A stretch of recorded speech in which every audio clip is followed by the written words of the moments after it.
భాగస్వామ్య పక్షాలను కూడా ఆహ్వానించి కేసీఆర్ గారి కేబినెట్ మంత్రిగా తీసుకున్న తర్వాత వెంటనే ఒక చిన్న చిక్కు సమస్య వచ్చింది అధ్యక్ష. కేసీఆర్ గారికి పోర్ట్ఫోలియో ఆనాడు షిప్పింగ్ పోర్ట్ఫోలియో ఇవ్వడం జరిగింది.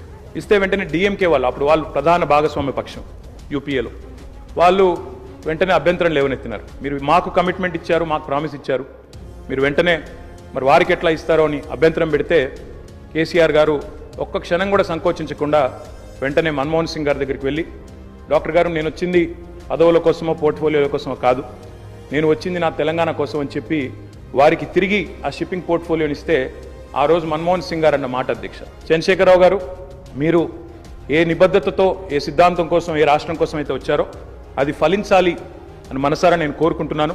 ఇవాళ ఈ నిర్ణయం మీరు ఏదైతే తీసుకున్నారో దీనివల్ల కూడా మీకు కూడా గొప్ప గుర్తింపు గౌరవం వస్తుంది, మీరు ఒక కర్మయోగిగా గుర్తించబడతారని చెప్పి కూడా వారు చెప్పడం జరిగింది.